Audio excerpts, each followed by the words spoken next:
Bismillahirrohmanirrohim. Assalamualaikum warahmatullahi wabarakatuh. Sahabat sekalian yang dirahmati Allah, mari kita lanjutkan kembali kajian kita dari kitab Al-Hikam, karya Syekh Imam Ahmad Ibnu Athaillah Asy-Syakandari. Kali ini kita akan menyelami makna zuhud melalui kisah-kisah para sufi yang begitu menginspirasi. Coba kita tengok kisah sahabat mulia Umar bin Khattab radhiyallahu anhu. Suatu hari, beliau masuk ke rumah Rasulullah dan mendapati Nabi kita tercinta sedang berbaring di atas tikar yang sangat kasar. Saking kasarnya, bekas anyaman tikar itu sampai membekas di punggung mulia beliau. Melihat pemandangan itu, Sayyidina Umar tak kuasa menahan tangis. Beliau berkata, "Ya Rasulullah, Kisra dan Kaisar, para raja Persia dan Romawi, hidup dalam gelimang kemewahan, sementara engkau, pemimpin umat, utusan Allah, hanya seperti ini?" Rasulullah lalu tersenyum dengan senyum yang menenangkan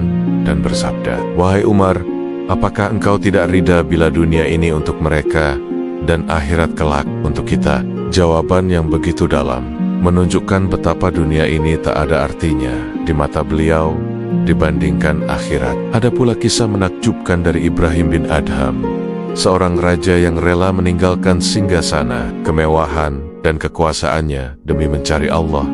Ia menukar istana dengan perjalanan spiritual yang berat. Beliau pernah berkata, "Andai para raja dan pangeran itu tahu kenikmatan hakiki yang kami rasakan dalam beribadah dan dekat dengan Allah, niscaya mereka akan datang dan mencoba merebutnya dari kami, walau harus dengan pedang."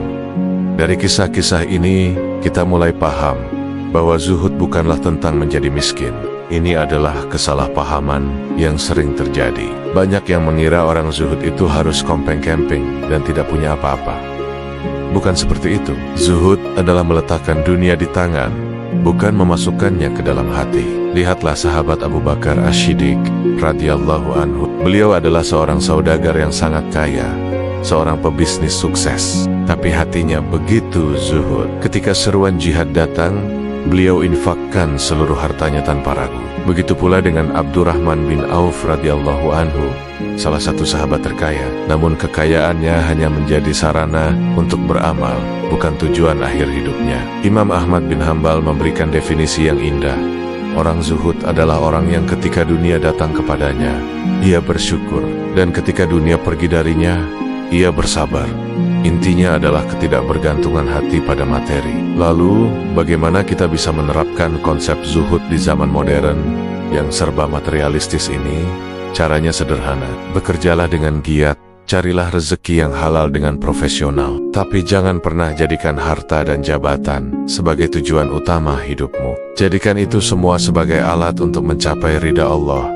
Milikilah dunia di genggaman tanganmu, tapi jangan biarkan dunia itu merantai dan memenjarakan hatimu. Gunakan hartamu untuk membantu sesama, untuk beramal, bukan untuk pamer dan kesombongan. Seperti kata seorang sufi, zuhud itu bukan berarti engkau tidak memiliki apa-apa. Zuhud adalah ketika tidak ada sesuatu pun yang memilikimu. Coba kita berhenti sejenak dan merenung. Bayangkan suatu saat nanti kita berada di dalam liang lahat, sendirian, gelap, dan sempit. Di sana, tidak ada lagi gelar profesor, direktur, atau jabatan mentereng lainnya. Tidak ada lagi rumah megah, mobil mewah, atau saldo tabungan yang berjibun. Yang setia menemani kita hanyalah amal saleh kita, hati kita yang bersih, dan cinta kita kepada Allah Subhanahu wa Ta'ala. Inilah alasan mengapa para sufi dan orang-orang saleh lebih sibuk membersihkan dan memperindah hati mereka daripada sibuk menempuk-nampuk harta dunia. Mari kita tutup perjumpaan kita kali ini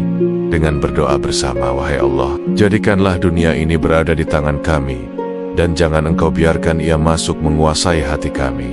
Berikanlah kepada kami rezeki yang halal dan berkah, tapi jangan jadikan hati kami sebagai budak dunia. Ya Allah, tanamkanlah sifat zuhud yang benar di dalam dada kami, agar kami bisa merasakan manisnya dan indahnya berada dekat denganmu. Amin, ya Rabbal Alamin. Terima kasih telah menyimak. Dukung terus channel ini dengan like, share, dan subscribe. Mari kita niatkan semua ini sebagai ibadah agar Allah ridho, dan semoga menjadi amal jariah yang diterima untuk kita semua. Wassalamualaikum warahmatullahi wabarakatuh.